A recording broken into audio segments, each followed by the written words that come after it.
વ્યોમ આ તમારા હાથમાં શું છે એમના વિશે જણાવશો કંઈ? Okay, so this basically is a parabolic microphone that is used to record bird sounds.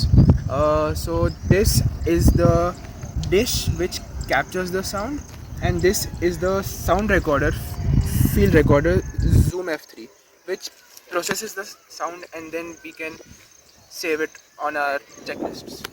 Thank you.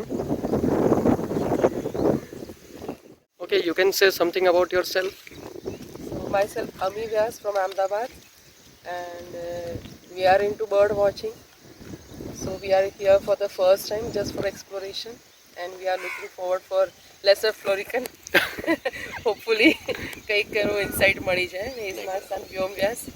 Okay. Hello, I am Vyom, and I basically have been birding since about a decade, and this is my first time exploring Dahod, and I'm excited. Looking forward.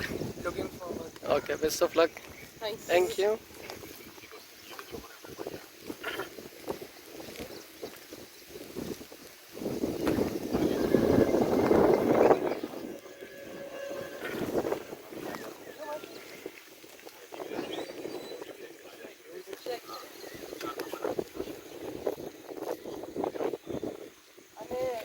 એક બર્ડનો અવાજ સાંભળ્યો છે જેનું નામ છે yellow આઇડ બેબલર. એનો call છે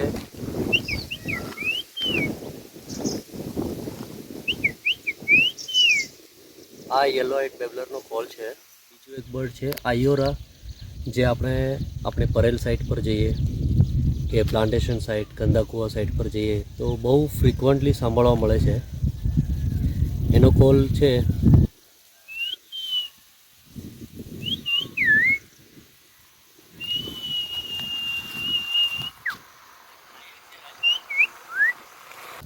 બીજું એક છે કોમન હોક કુકુ, જેને બ્રેન ફીવર બર્ડ કે છે. એનો પણ અવાજ તમે સાંભળી શકશો.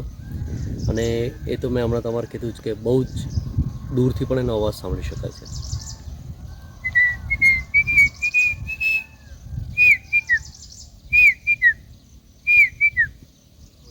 લગભગ કામ તો જુઓ તો અમે 1995થી કરી રહ્યો છું.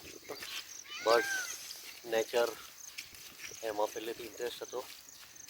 બર્ડ ફોટોગ્રાફી સ્ટાર્ટ કરી 2010થી. એ સિટીમાં પણ ઘણા બધા બર્ડ્સ છે. ઓકે. આપણે પરેલ મળતા રહે છે, આપણે ખબર જ છે હા. બરાબર છે કે ત્યાં પણ આપણે બર્ડ વોચિંગ કરીએ. ડેલી સાયકલિંગમાં જઈએ છીએ, ઓકે. ત્યાં બધું બર્ડ્સ એક્સપ્લોર કરીએ છીએ. લગભગ દાહોદ સિટીમાં આપણે જઈએ તો 28 થી 30 સ્પીસીસની બર્ડ્સ તો મળી જ જાય છે. ઓકે. ઓકે. એક બર્ડ એવું છે એ તમારે કહી શકાય પાઇડ મેના. ઓકે. એ તમારે દાહોદ સિવાય હવે ધીરે ધીરે બધે ફેલાયું છે, પણ અમે 2-5 વર્ષ પહેલાં અમારે ખબર છે કે એ બર્ડ ક્યાંય જોવા નહોતું મળતું. લોકો સ્પેશિયલી બર્ડર્સ એને જોવા માટે દાહોદ આવતા હતા. દુરાલા બી મહેનત કરે જ છે, સેવ અવર સ્પેરોસ કરીને, બરાબર છે. સ્પેરોસ બહુ ઓછી થઈ છે. આપણે એના સંરક્ષણ માટે ફીડર્સ કે એવું ના લગાવીએ તો પણ ચાલે, પણ આપણા ઘરમાં એને આમંત્રીએ, નાના નાના થોડાક છોડ વાવીએ તો એના માટે ઘણું કર્યું કહેવાશે. બર્ડને તમે ફીડ કરો છો, પોતે ગાંઠિયા ખવડાવો છો, ઓકે. પછી તમે એને ચણ નાખો છો.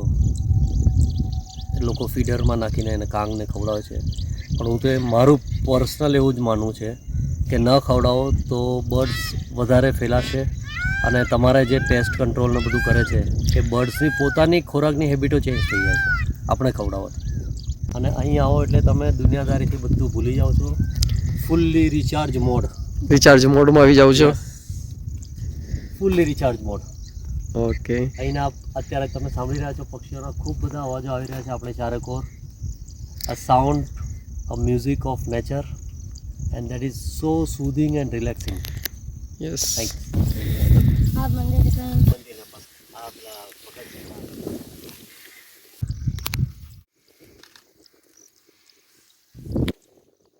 Rampura is not only for birding. અહીં કુદરતે એટલા બધા સબ્જેક્ટ્સ અને એટલું બધું મન ભરીને આપેલું છે ને કે તમે એને એક્સપ્લોર કરવા જાઓ ને તો તમારે જિંદગી ઓછી પડે એમ. કારણ કે અહીં ઘણી બધી ટાઈપના ગ્રાસ છે, વાઇલ્ડ ફ્લાવર્સમાં બી ઘણી બધી ટાઈપ છે, અને બટરફ્લાઇઝ ખૂબ બધા જાતના બટરફ્લાઇઝ છે અહીંયાથી. અત્યારે હમણાં જે બટરફ્લાઈઝ આપણે કોમન દેખાઈ રહ્યા છે એમાં એક છે ગ્રાસ યલો અને બીજું છે કોમન ઇમિગ્રન્ટ. એ બંને અત્યારે ખૂબ વધારે પ્રમાણમાં છે અને આ ગ્રાસલેન્ડને બર્ડ્સ પ્રિફર કરે છે એના માટે કે અહીં એમ્પલ ક્વોન્ટિટીમાં એમના માટે ખોરાક છે. બ્લિસ્ટર બીટલ્સ છે, પેન્ટેડ ગ્રાસ હોપર્સ છે, બીજા ગ્રાસ હોપર્સ ઘણી બધી ટાઈપના છે અહીંયા. એટલે ખૂબ ખોરાક અહીં કુદરતી રીતે અવેલેબલ છે પક્ષીઓ માટે.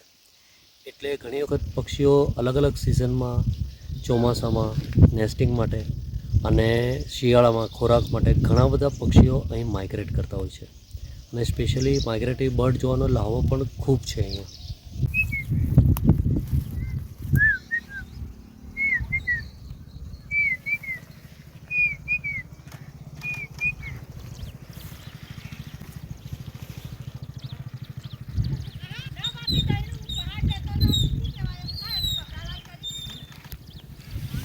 આજે બર્ડ વોચિંગમાં આવ્યા છે. એકદમ ખૂબસૂરત ક્લાઉડી છે વેધર અને રેન બી આવી રહી છે વચ્ચે વચ્ચે. તો હમણાં ઝાડ નીચે રોકાયા છે ને એકદમ જ ખૂબસૂરત છે. એકદમ ગ્રાસ લેન્ડ છે, તમે ચારે બાજુ દેખો. અને હમણાં નીલગાય બી દેખાય. ફર્સ્ટ ટાઈમ મેં નીલગાય દેખી છે. એકદમ જ ખૂબસૂરત કુદરત નજારો છે. આઈ હોપ કે તમારે પસંદ પડશે આ વિડીયો.